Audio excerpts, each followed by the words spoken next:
l'esprit lorsque tu laisses ces pensées t'envelopper, te saisir, te téléguider comme un agneau qui va à l'abattoir, te téléguider alors que tu sais que ce que tu es en train de penser et que ce que tu es en train de faire comme acte, tu sais que c'est un péché. Là, c'est une cohabitation voulue et consciente. Tu te laisses envelopper et tu obéis. Tu laisses la colère te saisir et tu marches sur cette colère. Tu laisses l'impudicité t'envelopper et tu agis alors que tu sais que ce que tu es en train de faire était un péché. Je ne suis pas en train de parler, dans le premier cas, d'une cohabitation inconsciente. Je suis en train de parler d'une cohabitation consciente. Dans ce cas, c'est une reddition. Tu rends les armes sans lutter, sans résister, sans essayer même de rejeter ses pensées, sans avoir lutté jusqu'au sang. Hébreux 12, verset 4 dit, vous n'avez pas encore résisté jusqu'au sang dans votre combat contre le péché. Là, on parle d'un cas de cohabitation conscient. Dans le premier cas de cohabitation dont je parle, tu es conscient. Tu sais que ce que tu fais est mauvais.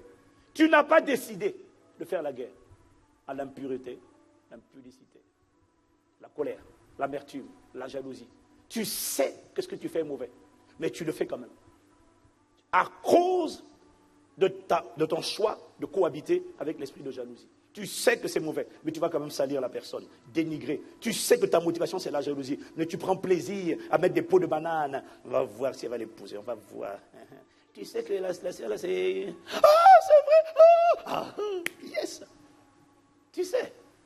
Ce que tu ne réalises pas, c'est que en cédant, tu es en train de cohabiter consciemment avec un démon qui inspire tes pensées et qui provoque tes actions. Tu deviens donc par conséquent une excellente antenne relais diabolique dans l'église locale. Tu deviens l'allié de Satan et ses démons sont fiers de toi. Ils disent petit, bravo. C'est ce qui est arrivé à la génération Moïse. Ils avaient le cœur endurci. Parce que normalement, on est censé tirer des leçons de la vie. Ils arrivent aux eaux de Mara. Les eaux sont amères. Ok, au début, tu ne connais pas Dieu. Dieu fait un miracle, il change l'eau amère en eau douce. Il leur montre qu'il est bon et que c'était juste un test. Le prochain test, au lieu de tirer des leçons du premier test et de dire non, Dieu a pourvu la première fois, il pourvoira la deuxième fois. Mais non, il volontairement, le deuxième obstacle qu'ils rencontrent, ils ont la même attitude qu'au premier obstacle. Ouais, mais Dieu là c'est qui? Pourquoi il n'agit pas? Il se prend pour qui? Il veut nous tuer. Ah, Dieu dit Moïse, mais pourquoi il dit ça? Je vais encore faire un miracle. Dieu fait un deuxième miracle, mais ça ne suffit pas. Il ne tire pas les leçons pour dire non. Si Dieu l'a fait 2 fois, c'est que vraiment Dieu a montré sa capacité, sa bonté, sa fidélité, sa miséricorde et ses compassions. Le prochain obstacle qu'il rencontre dans le désert, ouais, mais pourquoi Dieu a permis l'obstacle? Ah, il veut dire quoi? Il ne nous aime pas. Dieu dit, mais ce n'est pas possible. Il l'ont tenté 10 fois, comme ça. Il ne voulait pas changer. Peut-être était-ce l'amertume qu'ils ont emmagasinée en Égypte. Je ne sais pas. Ils ne voulaient pas. Eux, ils ont cohabité avec des démons et ils ont choisi de rester chrétiens, croyants, pardon, pas chrétiens, croyants. Ils ont accepté d'être sauvés par Dieu de l'Égypte, donc délivrés du monde, mais ils ont décidé qu'ils n'allaient pas mûrir et qu'ils allaient rester des népios. Et des gens, quels que soient les enseignements qu'ils entendent, ils ont décidé qu'ils vont rester dans le péché. Le plus important, c'est juste que j'aille au ciel. Ce que tu ne sais pas, c'est que tu n'es pas assuré d'aller au ciel. Parce que Satan va rentrer, il va te faire péter un câble et tu risques de rétrograder. Avec Dieu, si tu ne t'engages pas à 100%, tu seras snatché. Mais il y a d'autres formes de cohabitation qui sont plus subtiles. Parce qu'elles sont inconscientes. Et beaucoup de croyants tombent dans ce piège de manière involontaire. Parce que ce n'est pas parce qu'on cohabite avec un démon que c'est forcément volontaire. Satan emploie parfois la ruse pour ne pas se faire chasser. Exactement comme les Gabaonites ont employé la ruse avec Josué et le peuple d'Israël pour ne pas se faire tailler en pièces. La génération Josué, elle, était différente de la génération Moïse. La génération Josué, c'est la génération de ceux qui avaient mûri. Ils ont traversé le Jourdain. C'était un signe de maturité. Ils ont traversé le Jourdain. C'était un signe d'obéissance. Parce que lorsque Dieu disait, allez, faites la guerre, la génération Moïse a dit, ah non, ils sont trop grands. La génération Josué a dit, yes, on y va. C'est la dimension de l'obéissance. La génération Josué est la génération de ceux qui avaient décidé d'en découdre, de prendre l'héritage, de déloger les géants, de les mettre dehors. Ses adversaires ont quand même réussi à ne pas se faire chasser, tailler en pièces grâce à la ruse. Ça, c'est ce que les Gabaonites ont pratiqué. Ils ont usé de ruse et Israël est tombé dans le panneau au point même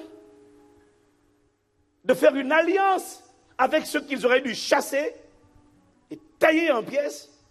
Non seulement de faire une alliance, mais au point même de protéger un peuple qu'ils auraient dû massacrer. Josué chapitre 9, versets 3 à 5 et versets 12 à 14. Les habitants de Gabaon, de leur côté, lorsqu'ils apprirent de quelle manière Josué avait traité Jéricho et Haï, eurent recours à la ruse et se mirent en route avec des provisions de voyage. Regarde ce qu'ils ont fait. Ils prirent de vieux sacs pour leurs ânes et de vieilles outres à vin déchirées et recousues. Ils portaient à leurs pieds de vieux souliers raccommodés. Et sur eux, de vieux vêtements. Dis avec moi, ruse. Et tout le pain qu'ils avaient pour nourriture était sec et en miettes. Verset 12. Regarde comment il plaide auprès de Josué quand ils viennent le voir. Voici notre pain. Il était encore chaud quand nous en avons fait provision dans nos maisons. Le jour où nous sommes partis pour venir vers vous. Et maintenant, il est sec et en miettes. Regarde cette bouteille de vin. Ces outres à vin que nous avons remplies toutes neuves. Les voilà déchirées. Bon, ça, ce n'était pas des bouteilles. Nos vêtements et nos souliers se sont usés par l'excessive longueur de la marche. Les hommes d'Israël prirent de leurs provisions et ne consultèrent point l'Éternel. Au lieu d'afficher le visage de la violence, de l'intimidation, ils se sont déguisés. Et ils ont pris le visage, ils ont pris un visage de pitié. Ils se sont déguisés, pantalons troués, vestes trouées, chaussettes trouées, chaussures trouées, là où ils transportaient le vin, déchirés. Ils se sont déguisés de manière qu'on ait pitié d'eux, qu'on ait pitié de leur parcours, qu'on ait pitié de leur passé difficile, d'où ils viennent de loin, ils ont marché longtemps, ils ont souffert. Et Israël a mordu à l'hameçon. Ils n'ont pas consulté Dieu. Il leur dit d'accord, on va faire une alliance avec vous, vous pouvez habiter au milieu de nous. Et on va vous protéger. Et comme vous allez lire Josué 10 à la maison, vous allez vous rendre compte que plusieurs rois, quand ils ont su que les Gabaonites s'étaient ligués, avaient décidé de cohabiter, ils sont allés faire la guerre au peuple de Gabaon. Et Gabaon a dit à Josué, viens nous aider s'il te plaît. Voilà Josué qui vient au secours d'un peuple qu'il aurait dû tailler en pièces à cause de son alliance avec ce peuple. Certains démons viennent comme s'ils soutenaient ta cause, comme s'ils compatissaient à ta douleur. Ils viennent avec le visage, ils ne viennent pas avec le visage, de l'hostilité, de l'agressivité, mais ils viennent avec la ruse, de l'apitoiement, de la pitié. On t'a trop fait souffrir. Laisse-moi, moi je te comprends. On a trop abusé de toi. On t'a fait du mal dans ton enfance. On t'a parlé comme ci, on t'a parlé comme ça, on t'a trahi. Moi je te comprends. C'est normal que tu sois amer. Moi je comprends. Cet esprit vient, il plaide. Et il te dit, tu sais, dans cette histoire-là, ce qui t'est arrivé, les gens ils te blâment, ils te disent, pourquoi tu es comme ça, pourquoi ta vie n'avance pas? Moi je comprends. Ils oublient que c'est toi la victime dans cette histoire. C'est toi la victime. L'apitoiement. C'est pas ta faute. C'est lui. C'est elle. Papa, maman. S'ils avaient été là, s'ils avaient fait leur part, ça ne serait pas arrivé. C'est pas ta faute. Et quand tu entends ça, tu dis, oh, quelqu'un me comprend. Parce que vous voyez, dans la nature humaine, nous tous, on aime être écoutés, on aime être compris. Et on accueille favorablement toute personne qui vient nous aider à nous plaindre. C'est un dialogue que tu entends à l'intérieur de toi. C'est une plaidoirie qu'un esprit, mais tu ne t'en rends pas compte, qui ne veut pas être confronté, être chassé, il utilise la ruse. Et il vient plaider. Et toi, parce que ce sont des pensées que tu entends en toi, tu penses que ça vient de toi. Toutes les pensées que tu entends ne viennent pas de Dieu. Toutes les pensées que tu penses ne viennent pas de toi-même. Alors tu as une plaidoirie interne, une voix interne qui vient plaider. Et sur la base d'arguments logiques et factuels. Regarde à tel âge, regarde ce que tu as enduré. Regarde ce qu'il a fait tel jour, 1975. Regarde ce que cet homme a posé comme acte. Regarde comment ton enfant t'a injurié, t'a méprisé devant tout le monde. Je comprends que tu sois en colère. C'est normal que tu ne pardonnes pas. Comment ton enfant peut te parler comme ça? L'apitoiement ou la lamentation, c'est un système de pensée qui a maintenu un homme infirme pendant 38 ans.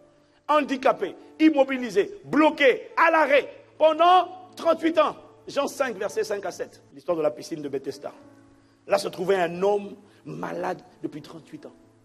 Jésus, l'ayant vu coucher et sachant qu'il était malade depuis longtemps, lui dit, veux-tu être guéri? Le malade lui répondit, Seigneur, je n'ai personne pour me jeter dans la piscine quand l'eau est agitée. Et pendant que j'y vais, un autre descend. Veux-tu être guéri? Au lieu de dire, je le veux. Il dit, Seigneur, regarde, je suis innocent. Chaque fois que je vais aller dans la piscine, je n'ai personne pour me jeter. Quand je vais y aller, il y a toujours quelqu'un qui vient avant moi. Toujours quelqu'un. Il y a toujours quelqu'un qui va passer devant moi. Toujours quelqu'un. Ça fait 38 ans que ça dure. La raison pour laquelle les gens restent sur place, c'est parce qu'ils sont conditionnés par un système de pensée. L'apitoiement. Maintenant, quand vient la question, qui est responsable de ta condition? Pourquoi es-tu là où tu es? Pourquoi tu ne progresses pas avec Dieu? Pourquoi tu ne changes pas? Pourquoi tu ne sors pas de cette condition? Pourquoi tu ne sors pas de cet état émotionnel? Pourquoi tu n'arrêtes pas les actes que tu fais? Pourquoi ta vie ne change pas? Malgré ce que tu entends, pourquoi tu ne changes pas? Cette voix intérieure vient et plaide. Et elle détourne l'attention de toi en disant, tu n'y es pour rien. Ce n'est pas ta faute. C'est lui.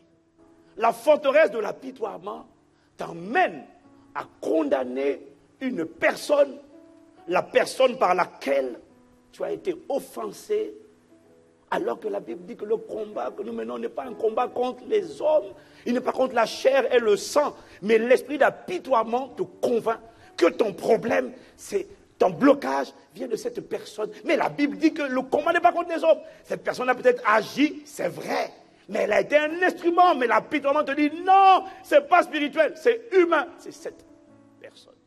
Mais si tu dis, le problème, c'est ce qu'on m'a fait, donc tu innocentes la manière dont tu penses, alors la question qui vient naturellement, c'est comment expliques-tu qu'il y a des milliers ou des centaines de milliers de personnes qui ont vécu ce que tu as vécu, mais qui n'ont pas été cloués au sol toute leur vie et qui ont réussi à continuer, à se relever et à progresser. Parce que la vérité, selon Dieu, le problème ne provient jamais de ce qu'on t'a fait hier. D'après Dieu, c'est toujours ta manière de penser. Proverbe 23, verset 7. La version seconde dit ceci. Car il est comme les pensées de son âme. La version d'Arby dit, car, c'est un peu plus proche de la réalité, de la vérité, car comme il a pensé dans son âme, tel il est. L'apitoiement est une ruse de diversion du diable pour que tu subisses les événements de la vie et que tu restes en permanence dans ton passé, au lieu de prendre ton futur à bras le corps, que tu restes en permanence dans le passé et que tu transfères la responsabilité de ta vie aux gens qui ont fait du mal, en disant c'est leur faute, c'est pour ça que je ne pardonne pas, c'est pour ça que je m'entends pas avec mes enfants, c'est pour ça que je m'entends pas avec mon père, c'est pour ça que je m'entends pas avec ma mère. L'apitoiement est une ruse de diversion du diable pour que tu subisses les événements au lieu de prendre la télécommande de ta vie.